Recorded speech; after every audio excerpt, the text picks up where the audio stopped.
the vertex, and this equation tells me what we're talking about here is a parabola. We could have, even if, though I don't tell you it's a parabola, you would know it's a parabola because it's a quadratic equation. It has an x squared, but it doesn't have any y squared. When you have only one of the variables is a square, usually it's the x that's squared, and the other variable does not have an exponent of 2. Its highest exponent is 1. Then what we have is a parabola. And if you remember, parabola is a U shape. We look at the number in front of the x squared. If it's positive, it's a U shaped opening up. And if this number in front of the x squared is negative, it's a U shaped opening down. Also, when we want to find the vertex is the very point of the U, also sometimes called the turning point. It's at either the bottom of the U if it's an opening up U, or the top of the U if it's an opening down U. And probably the most important point in the whole parabola. The way we find a vertex is by doing x equals negative b over 2a. Remember, the a is the number in front of the x squared, which is 2. The b is the number in front of the x, which in this case is 8. And the c is the number that stands alone, which in this case is negative 5. So if we do x equals negative b over 2a, we will do negative 8 over 2 times 2, which will give me negative 8 over 4, which reduces to negative 2. Of course, that's not the end of it because a vertex is a point, and all we've gotten is the x value of the point. To find the y value, we take this answer, negative 2, and put it into the original equation. So we're going to do 2 times negative 2 squared plus 8 times negative 2 minus 5, which will give us, well, negative 2 squared is 4, 4 times 2 is 8. 8 times negative 2 is negative 16 and negative 5. So 8 minus 16 is negative 8, and negative 5 is negative 13. So the vertex is the point negative 2, negative 13. Let me see it, is that's the answer that people had given me. Yes, I see that that's what most people did get. Very good, excellent. All right, now so let's look at the second question. The second question says find the center and radius of this equation. Well, we have an x squared and a y squared. So what we're talking about here is a circle. And we want the center of the circle and the radius of the circle. Wherever you have just a plain x squared plus a plain y squared, then that equation will give you a circle. And the way we said we're going to find the center and radius is to put the equation in what we call standard format. We bring all the x terms together, so we have the x squared and the 4x, and we leave a space. Then we put the y terms together, so we have a y squared and a negative 10y, and we leave a space. And any regular number, which is like this plus negative 7, we bring to the other side, so it equals 7. And what we're going to do is we're going to complete the square on the x terms, and then we're going to complete the square on the y terms. And if you recall, the method of completing the square is you take the number in front of the x, you take the coefficient of the x, divided by 2, so plus 4 divided by 2 is plus 2, and then multiply it by itself, square it. Plus 2 times plus 2 is plus 4. And that's what you add in this empty space, so that these 2 terms are now 3 terms, and this trinomial is a perfect square trinomial. Of course, we added 4 over here, so we add 4 to the other side. That makes this to be x plus 2 squared. Okay, then we go to the y's and do the similar thing. We take the number in front of the y and divide it by 2, which gives us -5. And we multiply by itself. -5 times -5 is plus 25. And of course, if I add 25 over here, I'm going to add 25 on the other side as well. That makes this into the trinomial, this trinomial into y minus 5 squared. So this side is now in what we called standard format. I just add everything up on the other side to see what it equals. 7 and 4 is 11, and 25 is 36. Our equation is in the standard format for a circle. X plus 2 squared plus y minus 5 squared equals 36. That tells me that my center is the numbers inside the parentheses with opposite signs. So it's -2, +5.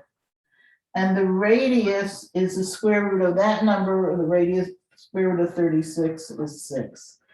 And just want to check if that's the answers that people had given it to me. -2, 5, r equals 6. Perfect. Very good. Excellent.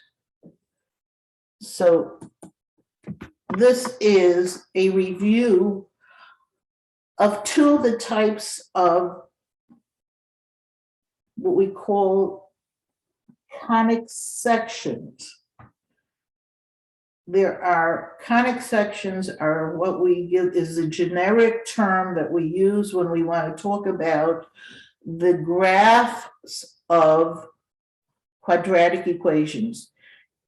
It turns out that there are 4 basic shapes that you can get when you have a quadratic equation. One is a parabola. The second one is a circle. We are now going to talk about the 2 other possible shapes we can get when we have the equation, a quadratic equation to graph.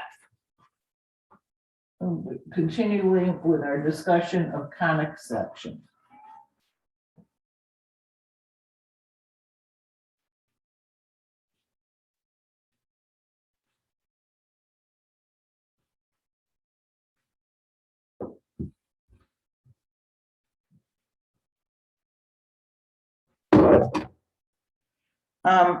I noticed that in Delta Math, there basically are no questions about the conic sections. So I would suggest you look through your weekly on the CUNY Blackboard, your weekly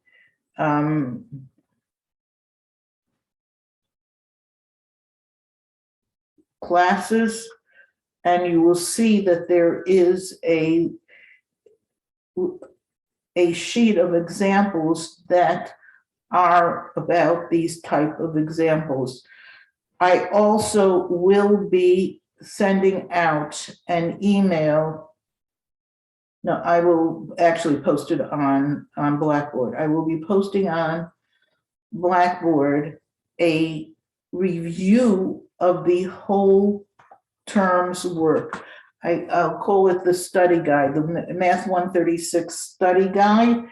And what it will have is every chapter will be covered, all the materials that you are required to know, with examples and answers. There's a separate answer key so that you can practice for the final. We really only have 6 more classes after today before the final. The final is someplace in the middle of December. I haven't gotten an exact date, but it's around the 15th, the 16th of December. So you have to be starting to review. Again, I will be sending that out, and you should also be looking at each week. You can see there is a set of examples that I have sent with each weekly session so that you can do practice aside from Delta Math. Was there any questions? Okay, so let's go back to what we were talking about.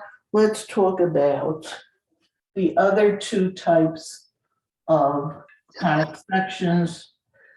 One type of conic section is something called an ellipse. And that's the third type that we're going to be discussing. And the fourth type is something called a hyperbola.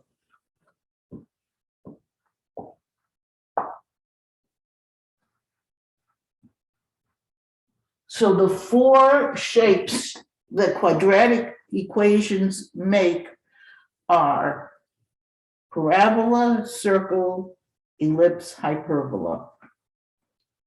Those are, again, the generic name for that are the conic sections. We're going to look at the ellipse and hyperbola with much less intensity than we covered the circle and the parabola. Where, if you notice, when we talked about a circle had a center, and we talked about when the center was at the origin, and then we talked about when the center was someplace other than the origin. Both the ellipse and hyperbola also are centered examples. And we're going to just really touch the top of the iceberg, so to speak, where we're only going to look at them where they're centered at the origin. There obviously are more difficult and extensive knowledge that you could have about these conic sections, but it's beyond the scope of this course. Again, we're going to just touch the basics, and I will show you what you need to know.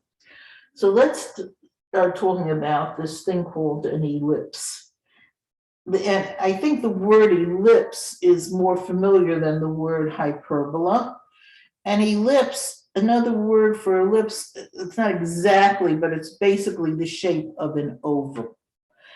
We've heard of the planets have elliptical orbits around the sun.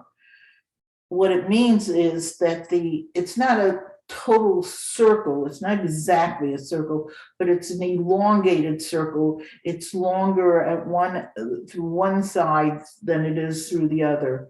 Actually, the Earth itself is elliptical in shape, because if you think it's not a total sphere, it's actually at the sort of pushed in. It's like if you took a balloon and you pushed it from the top and the bottom, you get an elliptical shape.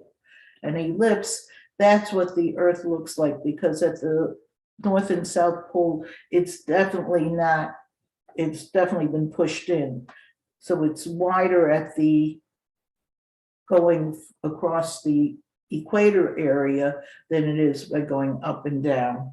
So an ellipse is basically a pushed together circle, an oval.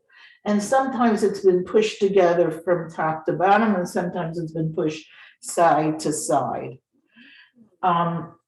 The basic equation for the ellipse that is centered at the origin, this is the standard equation, is x squared over a squared plus y squared over b squared equals 1.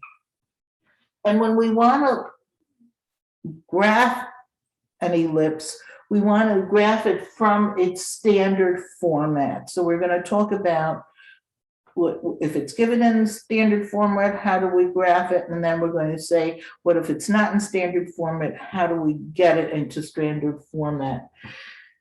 If you notice, in the equation, we have an x squared and a y squared, just like the circle. It's not like a parabola. The parabola only had an x squared, it didn't have a y squared. This has both. It'll turn out the hyperbola also has both. but it's different from the circle because the x squared and the y squared terms are in standard form or over different numbers. And if it's not in standard form, the coefficients, both the x squared and the y squared terms, will have different coefficients. One could be 4 and one could be 16. If they have the same coefficient, they're a circle. But when you have an ellipse, the numbers in front of the x squared and the y squared terms are not the same number. So let's take, first of all, let's look at an example of an ellipse. Let me rewrite this over here. X squared over a squared plus y squared over b squared equals 1. I will explain to you all how do we go about it. Let's say I gave you x squared over 16 plus y squared over 25 equals 1.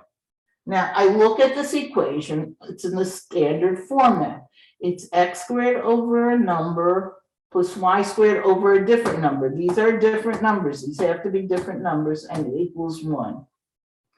Now the a squared, the number underneath the x squared,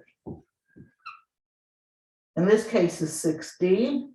The a, if a squared equals 16, then a would either have to be positive or negative 4. And this is the x-intercepts of the ellipse. Remember, we're talking about an ellipse that's going to be centered at the origin. The b squared is the number underneath the y squared.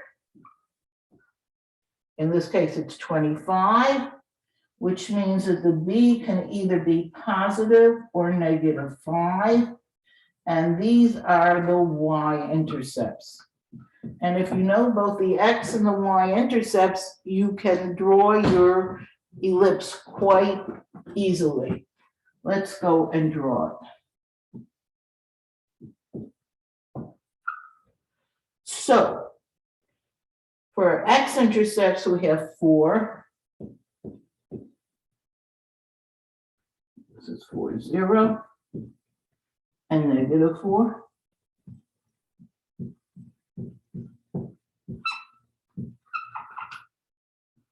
And for our y-intercepts, we have positive 5. So this is 0, 5, and negative 5.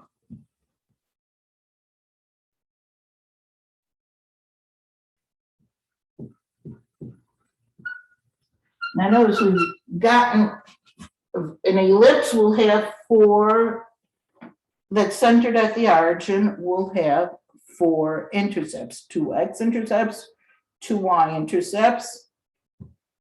If you connect these points and you connect them with a round, don't make it straight lines, but rounded, you will see that you get, this is really so good.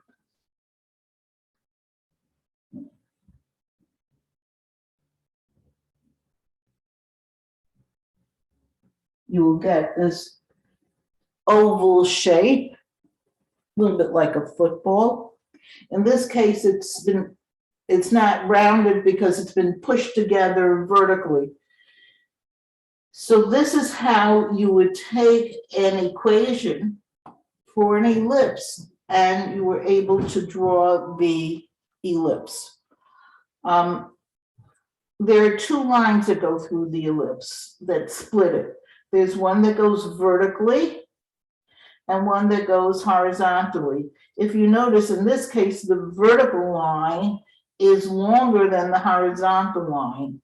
The longer one is called the major axis. In this case, the major axis happens to be along the y-axis because that's where the longer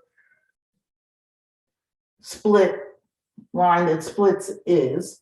And if I ask you how long is that major axis, well, you're going from -5 to +5, you're going a total of 10 units.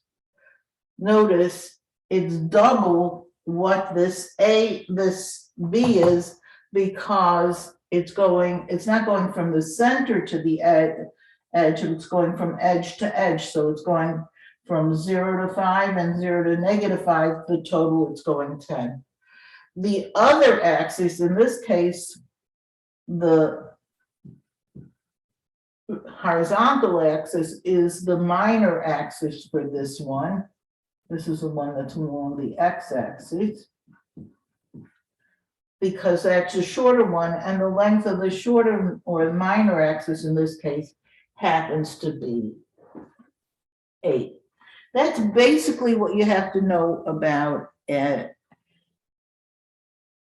ellipse. You have to be able to find the x and y intercepts, and from that draw the ellipse, and also you should be able to tell what is the major axis and which is the minor axis.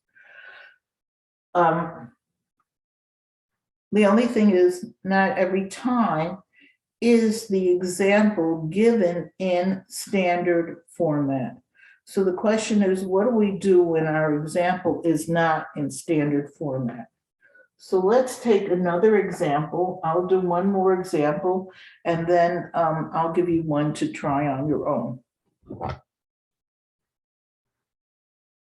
So let me erase this.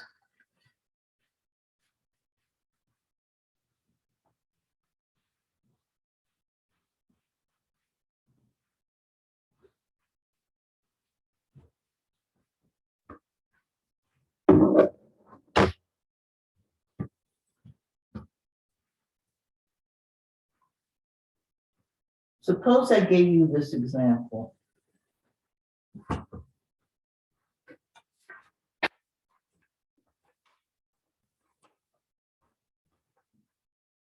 X squared plus 8y squared equals 32. And I ask you to find the intercepts, and I want you to graph it. Now, first of all, when you look at this, you should recognize right away that what you have here is an ellipse.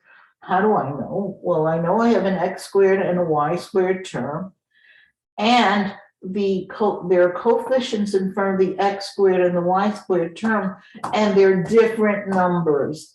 If this would have been 4x squared plus 4x squared plus 4y squared, if the two numbers would have been the same, or the two coefficients would have been the same, then we would have a circle. But when these two numbers are different, then what we have then is an ellipse. And if we want to draw that ellipse, we want to put it in standard format. And in order to put it in a standard format, if I look at this, I see it's always equal to 1. So I have to divide by the number here. This is equal to 32. So I'm going to divide everything by the 32. That's so I can get this equal to 1. But of course, I have to divide every single term then by the 32, so that I maintain my balance. Well, here, the 2 and the 32 cancel out, and I'm left with 16 in the denominator. So this becomes x squared over 16. And here the a cancels into the 32, and I get 4. So this becomes y squared over 4. And this equals 32 over 32. And now I have transformed my ellipse that's in a regular format, and I recognize it as an ellipse, into its standard format. I have to put it into standard format so that I can figure out what the a squared and the b squared is. The a squared is always a number under the x squared, so that's 16. So that gives me that my a will be either positive or -4. Remember, the a's are the x-intercepts. The b squared is a number under the y squared, which in this case is 4. So my b can either be plus or -2. And now I can easily graph this. Again, my a's are plus or -4, so I go 4 to the right and 4 to the left. And the B's are 2 and -2, so I go 2 up and 2 down. And now I just connect those points again with a curvy line. Don't make it look like a kite or something of that nature. It's not straight lines, it's curved lines. But if you notice, there it is, it's an ellipse. And the major axis now is along the x-axis, and it's 8 units long. And the minor axis is vertical, it's along the y-axis, and it's just 4 units long. And that's, we found there the x and y intercepts, and we've been able to graph it.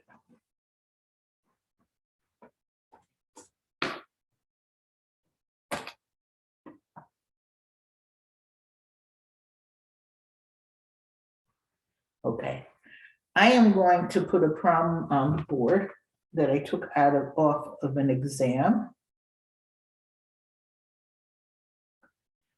And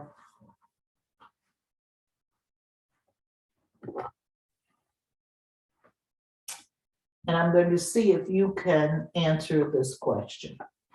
Okay, so I'm erasing this, and I'm going to give you, well, I take attendance, I'm going to give you time to do this example.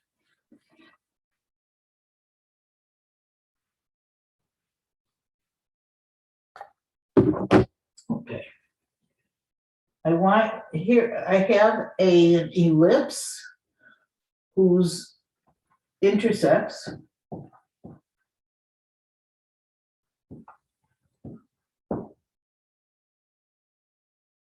are the following: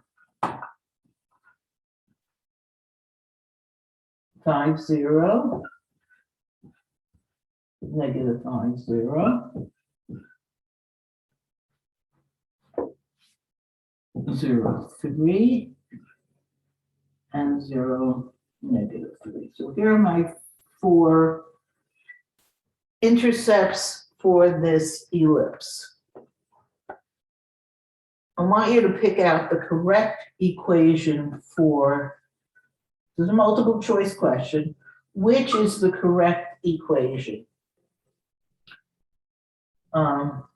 X squared over 25 plus y squared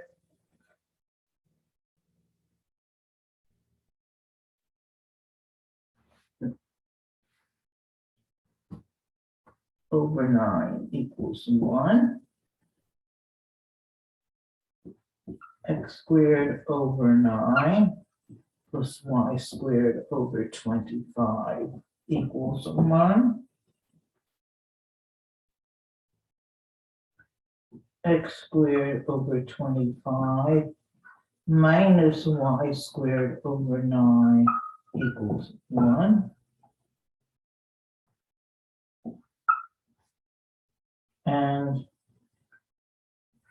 x squared over 10 plus y squared over 6 equals 1. Okay? These are the intercepts, which is the correct equation of the ellipse while I'm taking attendance.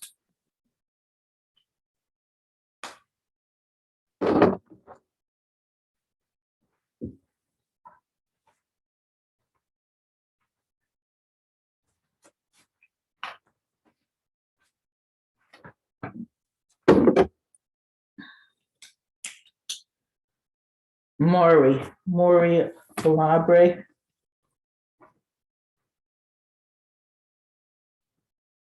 Chelsea. Am I Chelsea here? here? Okay. Good to see you.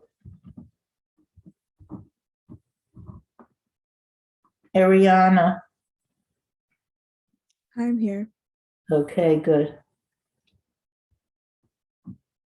And Maury, I see that you answered, Maury. Okay. Adina. I'm here. Hi. Lachey, Here. I know you're here.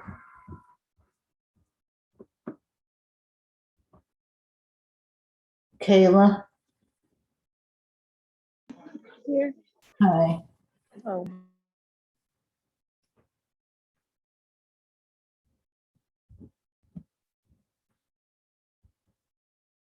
Terrence, Here. hi.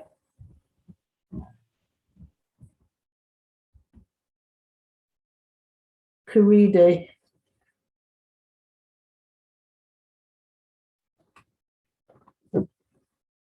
hi.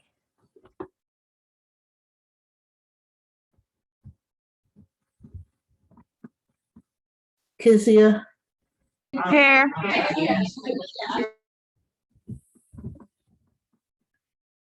Faith. Ethan. Here. Hi. Isabella. Hi.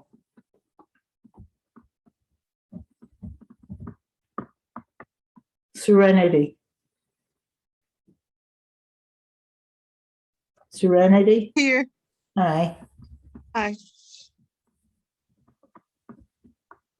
Reggie. Here. Yeah, I know you're here. You always answer my questions, so I know you're here. Zamia.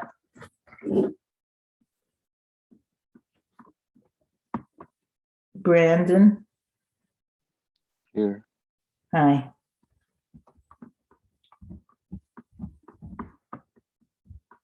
Michaela. Here. Hi.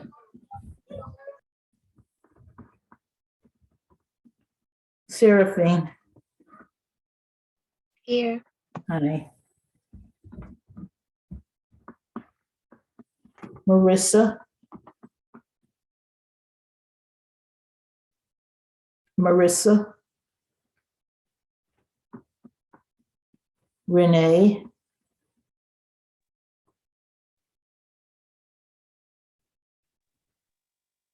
Sky.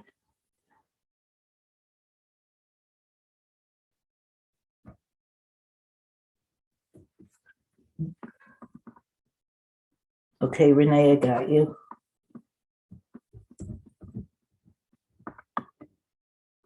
Jaden Roberts. Kennedy.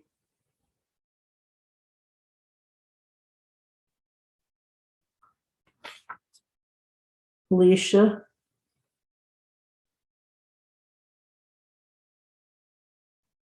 Hi. Natalia.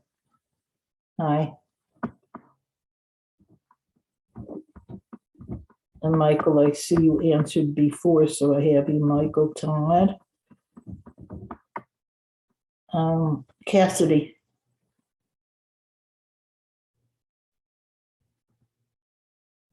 Megan.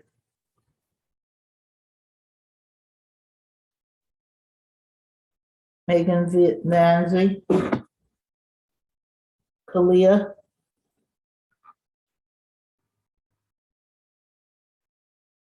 Lauren. Here. Hi. And Hi. Kayla Zachary. Kayla Zachary.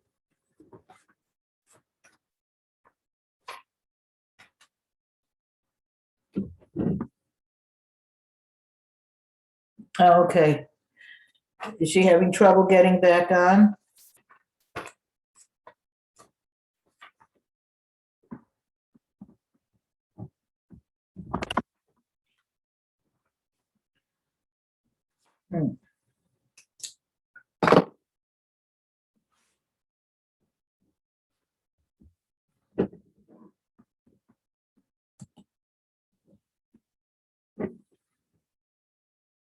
Okay, okay, tell her I marked her present in any case. Okay, I think we had enough time to do this problem also. I'm just gonna draw it, you don't have to draw it, but I like to draw things gives me a better picture of what's going on. So at 5, 0 and -5, 0, those are my x-intercepts. At 0, 3, here's 1, and 0, -3, these are my y-intercepts. In other words, I'm getting a graph that looks like this. Here's my ellipse. And I know that my a squared has to be equal to 25 because the a's are either 5 or -5. The a's are the x-intercepts.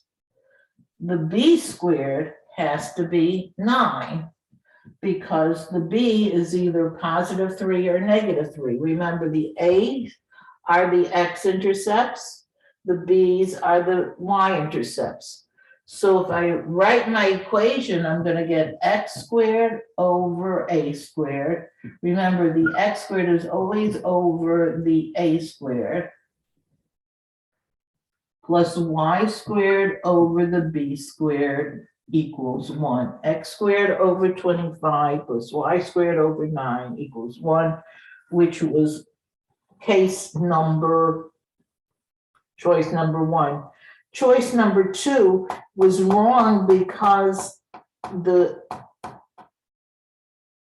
x-intercepts are 5 and the y-intercepts are 3, which is just the opposite.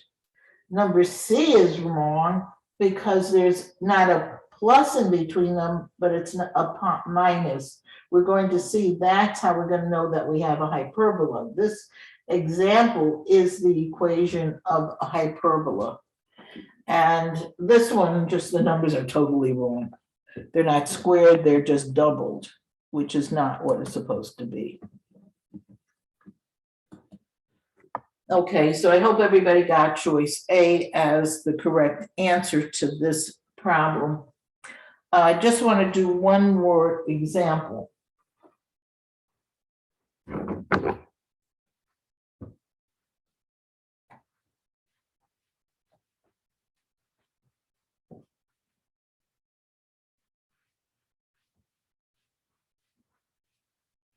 I'm going to give you a picture of a graph, and I'm going to give you a choice of the equation, and you're going to tell me which is the correct choice.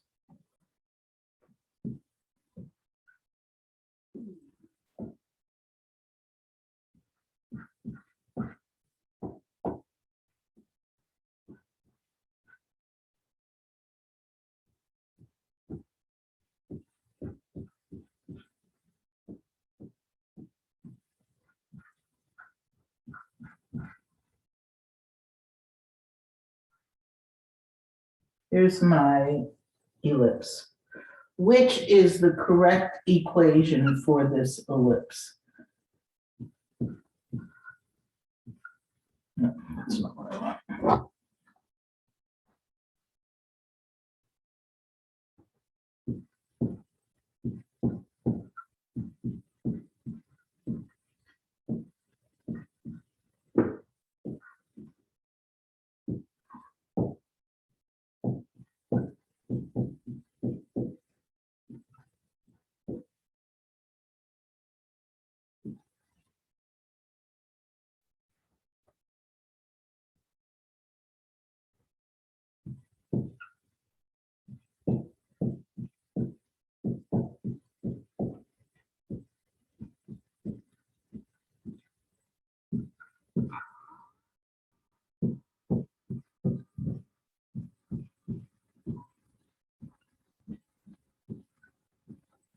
Okay, here are your 4 choices.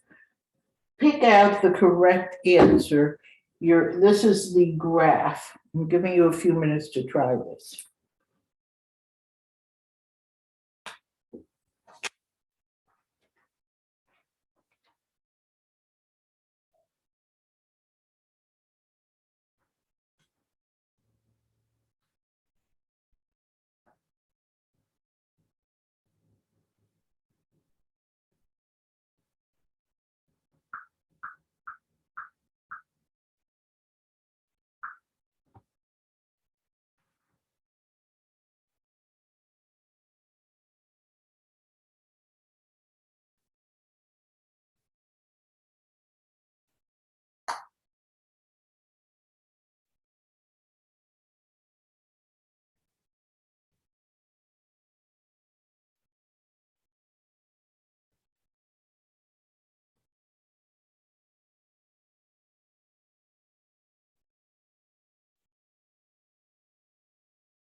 Okay, does anybody have an answer yet?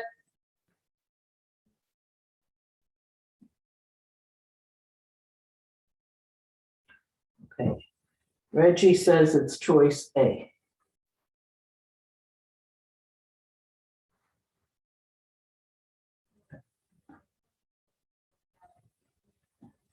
Wait, I think, let me do it again. Okay, I'm giving you time.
Okay, let's work on this together.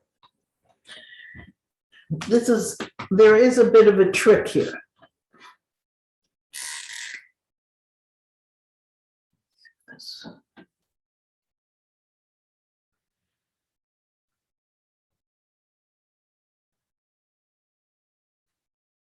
I look at the example and I look at the pictures and I see that the x-intercepts are plus or minus 2 and the y-intercepts are plus or minus 4. Notice the longer the major axis happens to be 8, the minor axis happens to be 4. So, and I could have just told you that information, but you can see it from the picture. This tells you that your a squared has to be 2 times 2. These are the a's, so your a squared is 4 and your b squared is 16. So in standard format, this equation would have been x squared over a squared, so x squared over 4, plus y squared over b squared, so that the y squared over 16 is equal to 1. Now, it's very tempting to look at this first a and say that's the answer. But if you notice, that has the 4 in front of the x squared, and this has the 4 in the denominator. These are not in standard format. In order to compare them, I have to put these in standard format and see which ones work. Well, if I want to put a in standard format, I would have had to take that 4x squared plus 16y squared over 60 equals 64 and divide everything by the 64. And when I do that, the 4 into the 64 gives me 16. The 16 into the 64 gives me 4. And this gives me 1. So that this equation in standard format becomes x squared over 16 plus y squared over 4 equals 1, which is not this equation. This is not the right answer. If I take b and put it in standard form, I'd have to divide everything by 8. And I would get x squared over 8 plus 4y, 2x squared over 8, I'm sorry, plus 4y squared over 8 equals 8 over 8. And that turns out to be,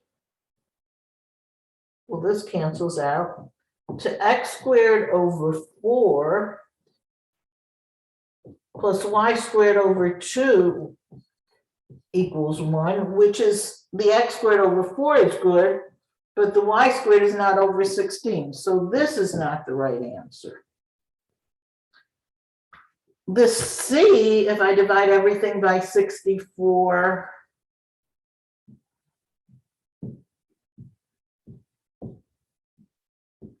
gives me, here's c, 16 over 64, which gives me 4. So that gives me x squared over 4. The 4 into the 64 gives me 16. So it gives me y squared over 16 equals 1. And if I compare it with this, this is the right answer. This one is obviously wrong because it has a minus, and that's not, and you need a plus in between them. But be very careful to make sure that you're comparing what we call apples to apples. This is standard format. This is just regular format. You have to compare standard format to standard format. And sometimes it's a little bit tricky because here the 4, it really should go opposite. The 4 should be over here and the 16 over here. That's what happens. It switches. So that's why this is the correct, C was your correct answer. So make sure you, if you're comparing your answers in standard format to answers in standard format. Yes, Reggie, you got it right now. Now C is the correct answer. Okay, so let's talk about the last type of conic section, the hyperbola. And the hyperbola is probably the most complex one, except what you're required to know is very minimal.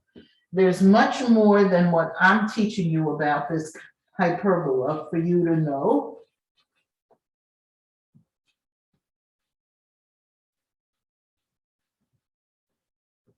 The important thing about a hyperbola to know is, first of all, its equation in standard form is x squared over a squared minus y squared over b squared equals 1, or y squared over b squared minus x squared over a squared equals 1. The big difference between the hyperbola and the ellipse and the circle is the fact that between your x squared and your y squared terms, there's a minus sign. Again, we're only talking about these hyperbolas that are centered at the origin. We don't have to have any x terms or any y terms, just plain x squared and y squared. Again, you will recognize it. Sometimes will be the x squared minus the y squared. Sometimes will be the y squared minus the x squared. And it turns out you don't get 4 intercepts. You don't get 2x intercepts and 2y intercepts. You either get 2x intercepts or 2y intercepts. And when the x squared is the positive, here's where you're going to get your x intercepts are going to be, and they're going to be plus or minus a, and there'll be no y intercepts. That's in this case, because the y squared has a minus in front of it. And if you would try to solve for the y, what would happen is you get y squared equaling a negative number, and it would not be you wouldn't get a real answer for y. That's why there's no y intercept. In this case, you have your y intercepts, which are plus or minus b, because the number underneath the y squared is the b squared, but there are no x intercepts. And what the look of the hyperbola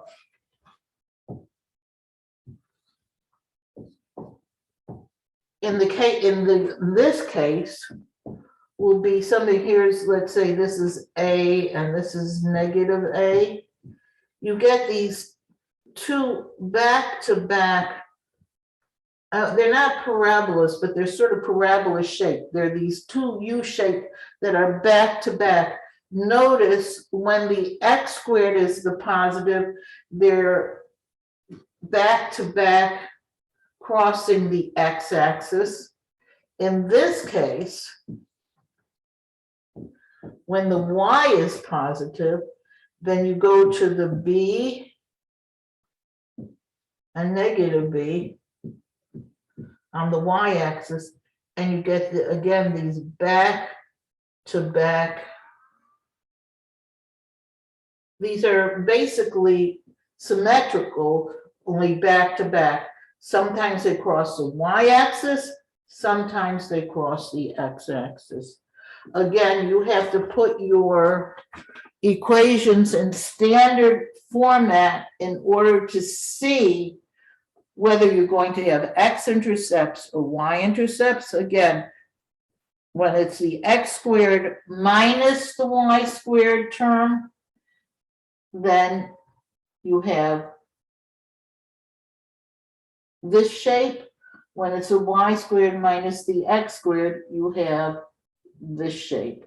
Again, and it doesn't matter, the A's can be the same number, the A's and the B's can be the same number. For a circle, an ellipse, the A and the B's must be different.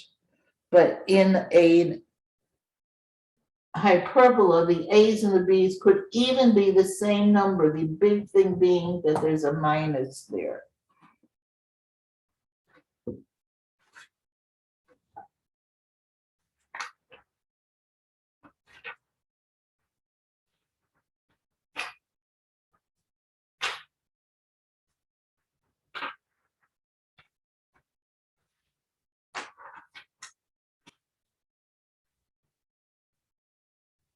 Okay, so I'm going to give you an example, and I'm going to ask you to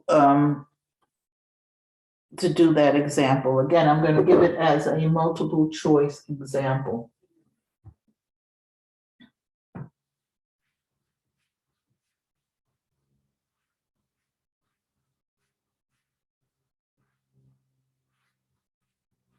Okay, here's a graph.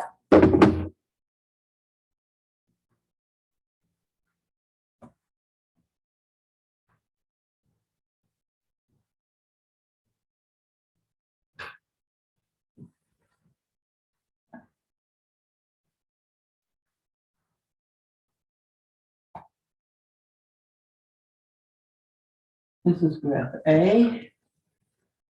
This is graph B.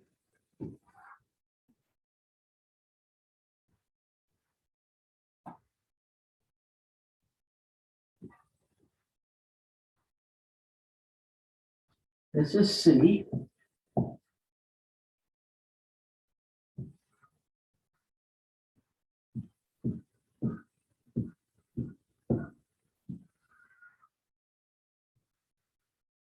And this is D.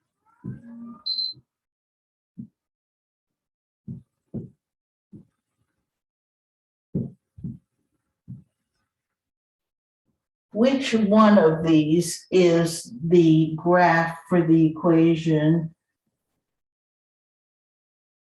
um,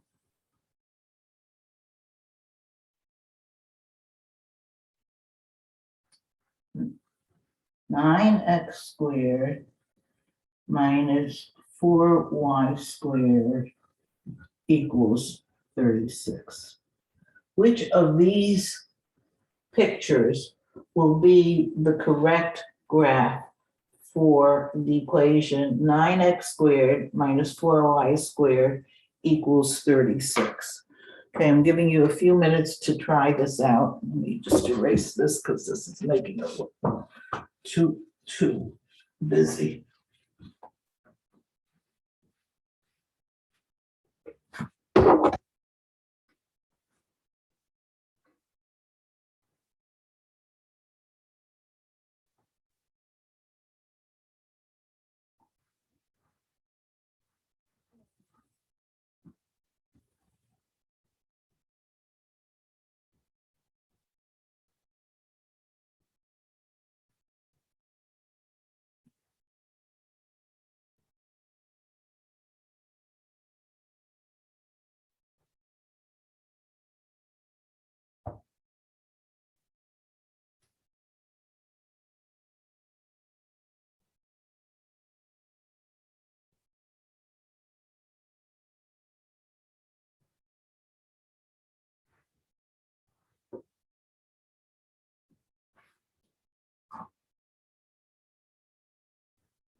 Okay, we have one answer. I'm going to give you a couple more minutes and then we'll do it together.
Okay, let's do this together.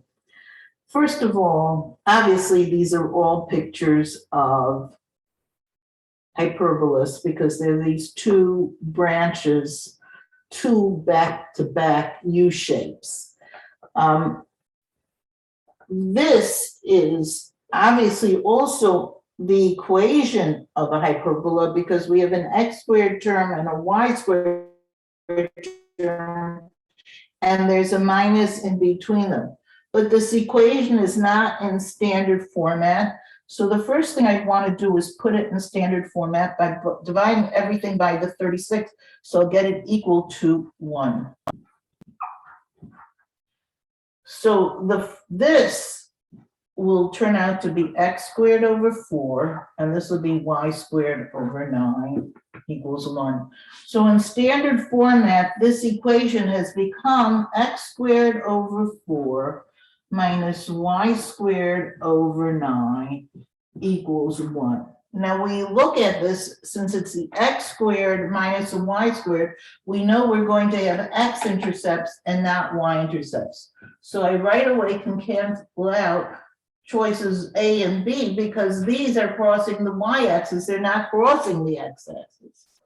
Also, the a squared happens to be 4, which means the a would have to be plus or minus 2, so the x-intercepts have to be 2. That's why this choice is not right, because it's crossing at 3 and not at 2. So my correct answer has to be choice D, which is correct. I think you got that answer. Yeah, I changed it. It's D. Yeah. I see. It's just, It's the D. sometimes like you said, It's sometimes choice D, not choice. I see you kept going back and forth between. yeah, C because and like D. sometimes the answers be they be similar, so like that's what you gotta watch out for. Like some of them be having like close to the same what you call this the I equation. look at, I know my pictures are not so great either. No, it's not true. It's just like I'm saying, like sometimes they look similar to each other. Yes, they do. That's why you have to focus on, you see, they're really, I only focused on one point on these hyperbolas. So that's what you have to focus on. Where, since these are going to be standard hyperbolas, where they're only going to cross either the x or the y, and you'll know it by what comes first, what's the positive one, and then you can look at just those numbers and forget about the y itself. Because there are other, if we we'll go into this more in detail. We don't, because this is all we're required to do for the course. But in more detail, we could find out whether these are supposed to be wide opening or narrow opening. There are ways of doing that, but that's way beyond the scope of this course. So again, just focus on the fact. The important thing about hyperbola is that there's a minus in between them, and therefore it's only going to cross either the x-axis or the y-axis. And you can tell the point by looking at the A. Again, get it in standard format. Okay. Now let me mention again, there are not going to be problems of this nature on Delta Math. It happens to be the one topic that's on our course that they don't really touch. So again, just look at what you have in the weekly section of your Delta Math, not in the weekly section of CUNY Blackboard, you will find there are examples. I sent you an example sheet like this. There is an example sheet. There also, as I said, I'm going to be sending you out, posting it on Blackboard, a review sheet for the whole term, and there is, in that review sheet, in that study guide, you will find some very good examples of conic sections. we have basically two topics left to do in this course. One topic is the topic of trigonometry.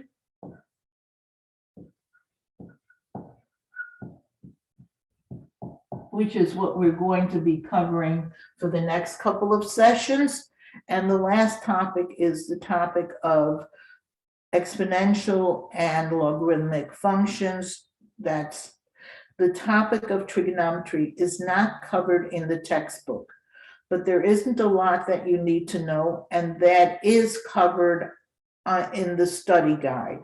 So that's why I'm going to be sending it out probably by the end of, probably over the weekend. I'll probably send it out to you over the weekend. If I get to it earlier, I'll try to get it to it earlier. But there's going to be some good problems on trigonometry in that, and also Delta Math does cover trigonometry, so that'll be fine. Trigonometry, as I said, that's what we're going to be starting now. The name actually gives us an idea of what we're studying. The prefix tri means something that has to do with three, like tricycle or triple or triplet. All those are things that involve three. A trigonometry has to do with triangles. It comes from the word triangle. We're talking about triangles, which are figures that have three sides. And metry, that suffix comes from the word measurement, and we're basically going to be talking about measuring the sides and angles of a triangle, and specifically the type of trigonometry we're going to be talking about is what's called right triangle trigonometry. So before we actually go into the trigonometry, I just want to remind you, and I'm sure you've heard of this, special formula that has to do with right triangles. If you have a right triangle, remember right triangle is one that has 90 degrees, and you can recognize it because it makes this square corner. If we call this triangle A, B, C, we have a right triangle at angle C. The capital letters are used for the angles. This is angle A, this is angle B, this is angle C. Obviously, any triangle has three sides and three angles. In a right triangle, the side that's across from the right angle is called the hypotenuse.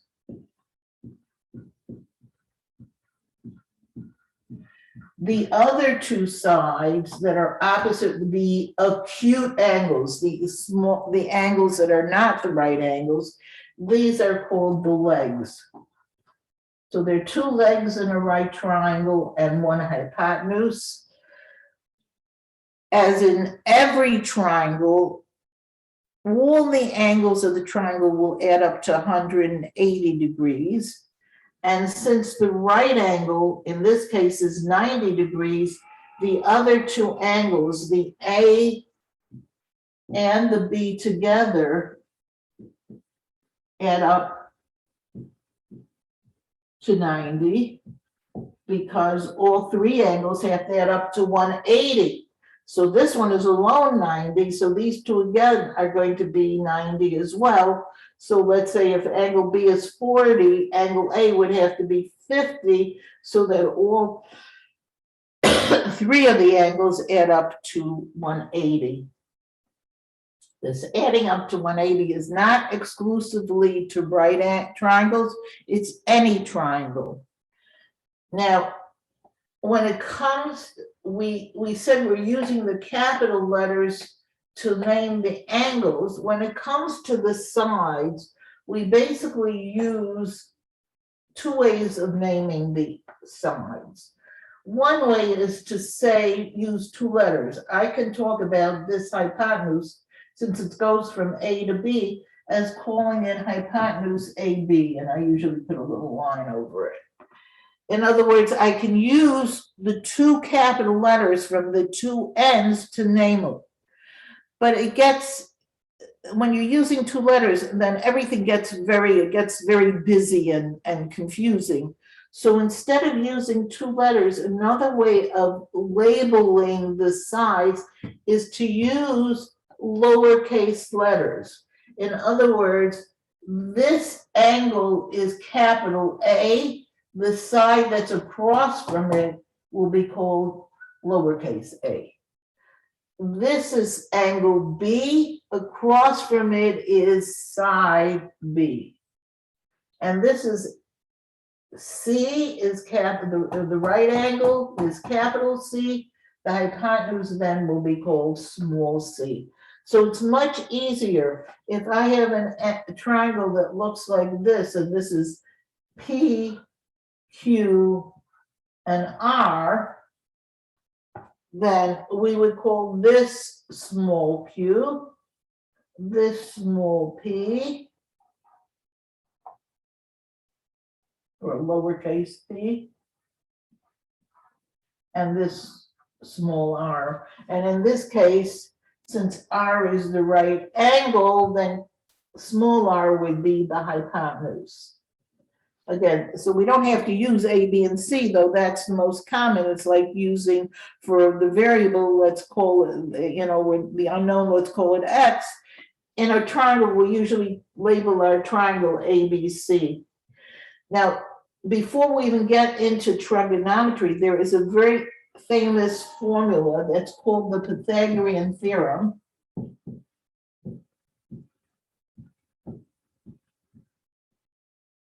That gives you the ability in a right triangle to figure out the third side of the triangle if you know two sides. That theorem goes like this: a squared plus b squared equals c squared. I'm sure you've all seen that before. So if I were to tell you that side A here was 15 and side C here is 17, and I ask you find angle side B. We're not working on angles now, we're just working on the sides. When we have two sides of a right triangle, we can use this Pythagorean theorem to figure out the third side. How do we do it? Well, we would do in this case 15 squared. B we don't know, that's what we're looking for, so plus b squared equals 17 squared.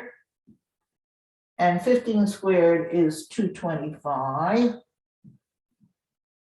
And b squared, we don't know, 17 squared.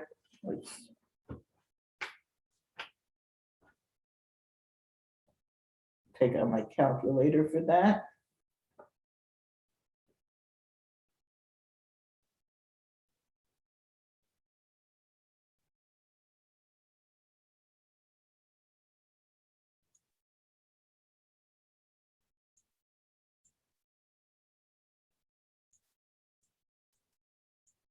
And we get 289. Don't forget, you always put the c squared on the other side of the equation. Subtract the 225 from both sides. And we get 9 minus 5 is 4, 6 minus 2 is 8 minus 2 is 6. So I get b squared equals 64, which tells me that my b has to be equal to 8. And we only use positive numbers because we're talking about the sides of a triangle, so they can't be negative. So the side b would in this case would be 8 by using the Pythagorean theorem. So that's where we're going to start next time. We're going to start talking about, we'll assume we know the Pythagorean theorem, and we're going to be talking on Thursday about trigonometry. Okay, I think you should take this opportunity to make sure, if you haven't finished all your homeworks, to go back and do those homeworks, even if you're not getting full credit. When it comes to homework, even if you don't get you just have to have done the homework. Even if it's late, you get full credit for having done the homework. The only thing that considered late is if the tests were done late, then I do consider that a late mark, but you get 90% of your credit, so you may as well do it. Well, make sure and go back if you have some free time, make sure you check your Delta math that you've done it. Make sure you've done all the quizzes and tests. So far, we have had a midterm. We've had 2 tests on Delta math, and we've had, aside from the midterm, we've had a test on Blackboard. So we've had a total of 4 tests this term. There is going to be another, at least one more test on Blackboard. It's going to be the review of the whole term. That's going to be closer to the end of the term. But there's also going to be another test on Delta math when we finish this trigonometry. There's going to be a test on trigonometry on Delta math. So let's, okay. I'm going to close the session now unless there's some question. Okay, so have a good day and I will see you on Thursday.